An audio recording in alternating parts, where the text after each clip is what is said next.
বিয়ে নিয়ে মেয়েদের হাজারটা স্বপ্ন থাকে।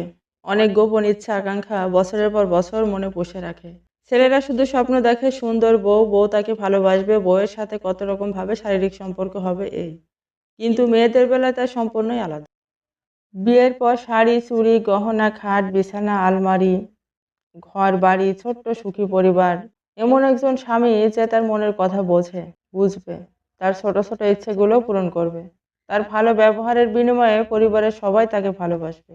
বিয়ের পর মেয়েরা অনেক কিছুই শেখে, অনেক কিছুই পায়, আবার অনেক কিছুই হারিয়ে ফেলে। যা হারায় তার মধ্যে সবচেয়ে গুরুত্বপূর্ণ হচ্ছে যত্ন, যা খালি চোখে দেখা যায় না। সকালবেলা দেরিতে ঘুম থেকে উঠলে কেউ কাছে চায় না, জিজ্ঞাসা করে না শরীর খারাপ কিনা। বরং বাড়ির বউ দেরিতে উঠলে সবার মুখ ভারী হয়ে যায়। প্রত্যেক বছর শীত গরমে সর্দি কাশিতে সাবধানে চলো অথবা ঘরে থাকা মধু তুলসী খাও, এটাও বলার কেউ থাকে না। কিন্তু সকালে গোসল করেছে কিনা সেটা খেয়াল করার অনেকেই থাকে। সকালে গোসল করে রান্নাঘরে যেতে বাধ্য করা হয় এক প্রকার। মাইগ্রেনের যন্ত্রণায় ছটফট করা মেয়েটাও গ্রীষ্মের কড়া রোদে কাপড় তোলা ছাড়া দেয়া সহকারে যাবতীয় কাজ করতে শিখে যায়। সে জানে শ্বশুরবাড়িতে মাইগ্রেনের ব্যথার বাংলা অর্থ আধিক্যতা ছাড়া আর কিছু নয়। মাছ গোস্ত ডিম ছাড়া যে মেয়েটা ভাত মুখে তুলতে পারে না, সেই মেয়েটাও সবাইকে খাইয়ে নিজে নিরামিষ বাসি তরকারি দিয়েই খেতে শিখে। পেঁয়াজ কাটতে গিয়ে চোখে পানি আসা মেয়েটাও, তরকারি কাটতে গিয়ে হাত কেটে ফেলা মেয়েটাও শিলপাটায় মশলা কাটতে শিখে যায়। কাটারের চেয়ে চিকন করে বড়িতে ভাজি কাটতে শিখে যায়। যে মেয়েটাকে মা ভাত বেড়ে না দিলে সারাদিন খেত না, সেই মেয়েটাও এক হাতে ৮-১০ জনের রান্না করে সবাইকে বেড়ে খাওয়াতে শিখে যায়। কিন্তু তাকে কেউ বেড়ে খাওয়ায় না একবেলা অসুখ বিসুখে। অসুখ বিসুখ হলে সবাই চায় তাড়াতাড়ি সুস্থ হয়ে উঠুক, আবার আগের মতো কাজ শুরু করুক। যে মেয়েটা মাপ মতো ভাত তরকারিতে পানি দিতে পারতো না, মাপ মতো কথা বলতে পারতো না, সেই মেয়েটাও সব শিখে যায়। প্রতিবাদী মেয়েটাও বোবা হয়ে যায়। নিঃস্বার্থভাবে বিরাম বা বিশ্রাম দেওয়ার মতো কেউ থাকে না।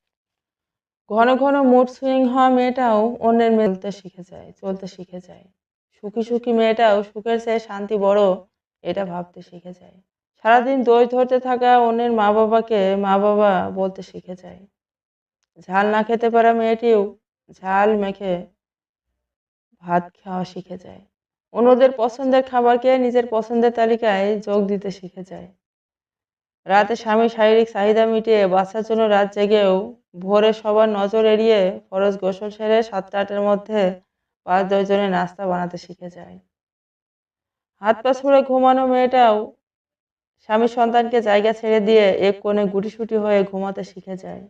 অনেকক্ষণ ধরে টিভি দেখে খাওয়া মেয়েটাও খাবার না খেয়েও থাকতে শিখে যায়। কখনো কখনো তাড়াহুড়ো করে গিলে খাওয়া শিখে যায়। সেকা লাগা কলিজা ছেদ হওয়া কথাগুলো গায়ে মাখতে শিখে যায়। রাজ্যের অবহেলা হিসেব মেনে নিতে শিখে যায়। আর ভুলে থেকে ভালো থাকতে শিখে যায়। দূরে সরে যেত, সে নিজে থেকে বাচ্চা পালন করা শিখে যায়। মেয়েদের বিয়ের পর অনেক পরিবর্তন হয়। লক্ষ্মীমন্ত সুখ বিকিয়ে তারা মেনে নিতে আর মানিয়ে নিতে শিখে যায়। এসব কিছুর পরেও যে মেয়ের স্বামী ভালো হয়, সে মেয়ে নিজেকে ভাগ্যবতী বলেই মনে করে।